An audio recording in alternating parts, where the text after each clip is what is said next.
Hey, bienvenue, cette vidéo est un petit peu particulière car aujourd'hui je vais répondre à un billet de blog, un article fait par Olivier Poncet et je vais y apporter ma touche personnelle avec mon expérience.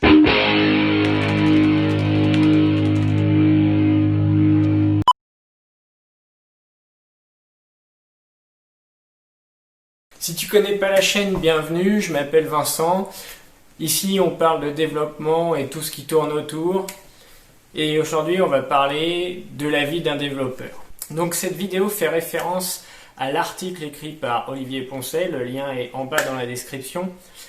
Et le titre de cet article est assez prometteur et dramatique. Je fais partie d'une espèce menacée d'extinction.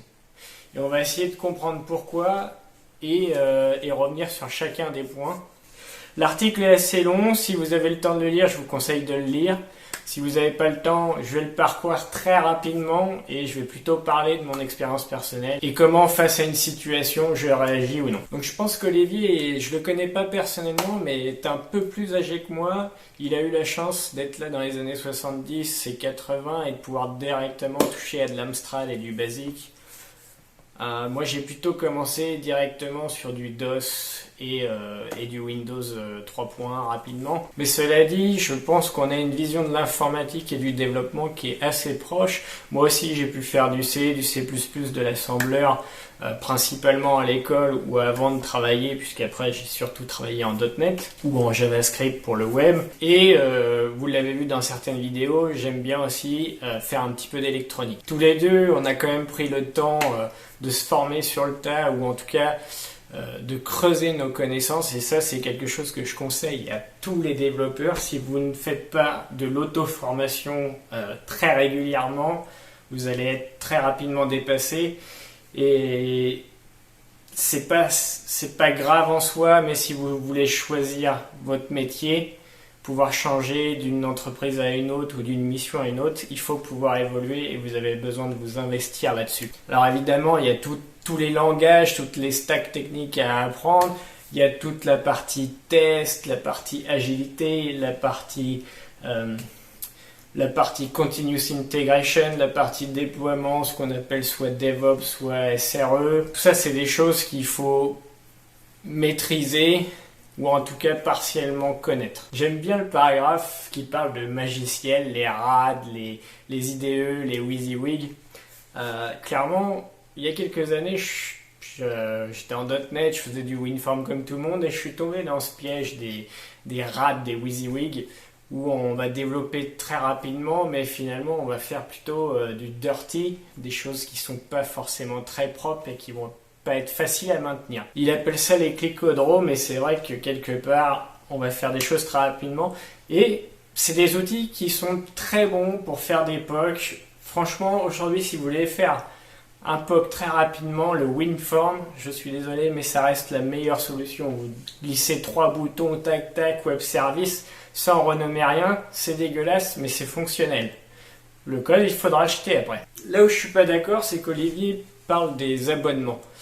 Et il va comparer le fait d'avoir avant acheté une licence pour X années et que maintenant on va devoir s'abonner et payer chaque mois une redevance, un abonnement. Ce genre d'abonnement existait déjà et je me souviens très bien des abonnements à MSDN où on s'abonnait sur 3 ans. Alors oui, on avait les mises à jour, mais au bout de 3 ans, il y a très peu de chances qu'on change de techno. Si vous êtes parti sur du full Microsoft, déjà vous êtes engagé pour 3 ans. Est-ce que 3 ans après, vous allez pouvoir prendre un virage? Il y a quelques années, c'était pas sûr. Je pense qu'aujourd'hui, c'est beaucoup plus facile dans l'environnement actuel de pouvoir changer de techno, de passer de Microsoft à du Node.js, à du Go, etc. Pourquoi? Parce que par exemple sur les API web, on est revenu sur des choses qui sont beaucoup plus simples. On a des handlers et des middleware.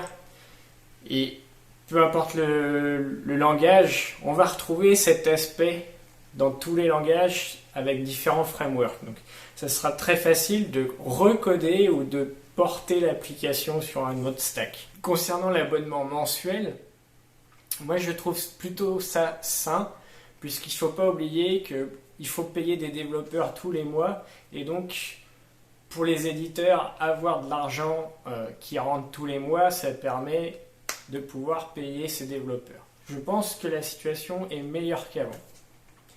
Est-ce que ça coûte plus cher? C'est pas sûr. Faut savoir que du coup, vous allez bénéficier des mises à jour très régulières. Je pense qu'aujourd'hui, elles sont beaucoup plus régulières qu'il y a 5 ou 10 ans. Vous avez des mises à jour sur beaucoup de produits qui tombent tous les mois ou tous les trimestres, ou voire plus régulièrement.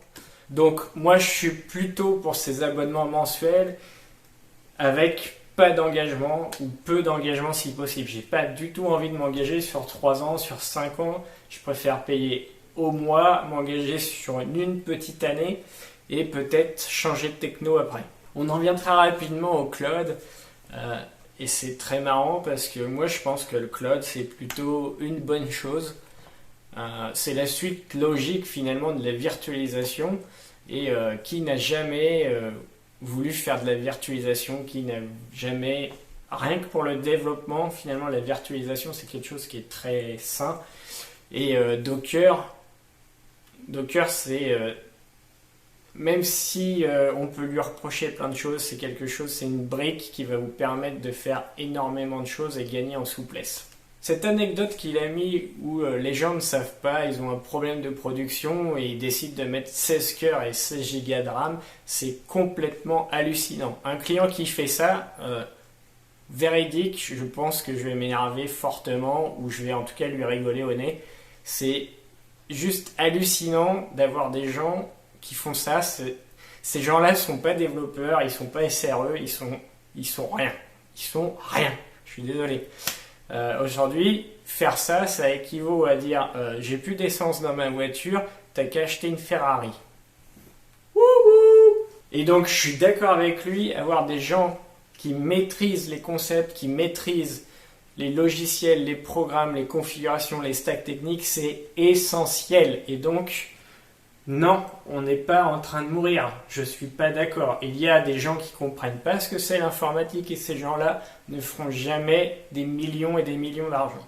Ok, les gens qui ont réussi, on va en parler après, les GAFA, ils investissent sur l'IT.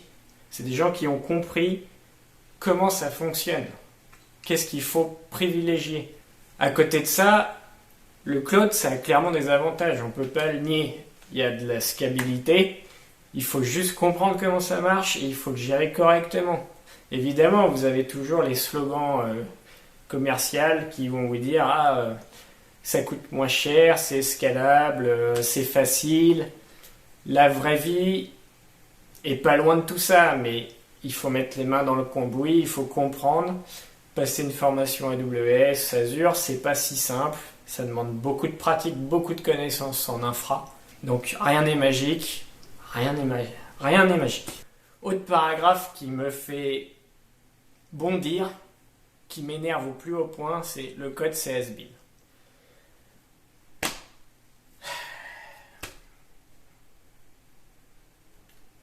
Les gens qui vous disent le code c'est has-been, il suffit de faire du drag and drop, ou je vais sur un site web et je rentre 2-3 infos et c'est terminé.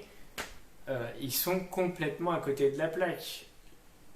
Premièrement, les sites web qui permettent de créer vos propres sites web en rentrant 2-3 infos, il faut bien les développer à un moment donné. Donc, ces gens-là, ils ont besoin de développeurs qualifiés. Deuxièmement, ce genre de site web est fait pour faire une chose, le fait sûrement très très bien, mais ce n'est pas des logiciels d'entreprise sur lesquels vous allez pouvoir ajouter facilement vos fonctionnalités business. On n'est pas sur... Là, on est sur du petit site de e-commerce, des petits blogs, ce que vous voulez, mais c'est pas du sérieux, c'est des trucs rapidos pour débuter, pour lancer une start-up, etc. C'est très très bien. Et si des gens vous disent que l'informatique et le développement, c'est un coût, évidemment que c'est un coût, tout a un coût. Mais aujourd'hui, si votre développement ne vous fait pas gagner de l'argent, c'est soit que vous avez des mauvais devs, parce que oui, ça existe les mauvais devs, c'est comme dans tous les métiers, on a les bons et les mauvais, les bons chasseurs et les mauvais chasseurs, mais c'est surtout que ce qui a été développé, ça ne répond pas à un besoin. Si le besoin il est concret, qu'il existe, et que vous faites le bon développement au bon moment, vous allez gagner de l'argent. Il n'y a pas photo. Et moi, je vais dire l'inverse. Souvent, j'ai plutôt rencontré des product owners, des chefs de projet ou des business analysts, appelez ça comme vous voulez, des experts du domaine. Sauf qu'ils sont experts de rien du tout, ils comprennent rien à rien. Le seul truc qu'ils font, c'est qu'ils nous empêchent de voir les utilisateurs qui, eux, savent à peu près ce qu'ils ont besoin de faire. Alors, tous les développeurs ne peuvent pas directement être en contact avec les utilisateurs, mais un développeur expérimenté, il est capable directement, normalement, de communiquer avec un utilisateur et d'échanger. C'est ce dialogue, cet échange qui importe. Donc, les PO, les product managers, le middle management, etc., c'est ça qui coûte cher aujourd'hui, ok? Les coachs agiles, les coachs machin.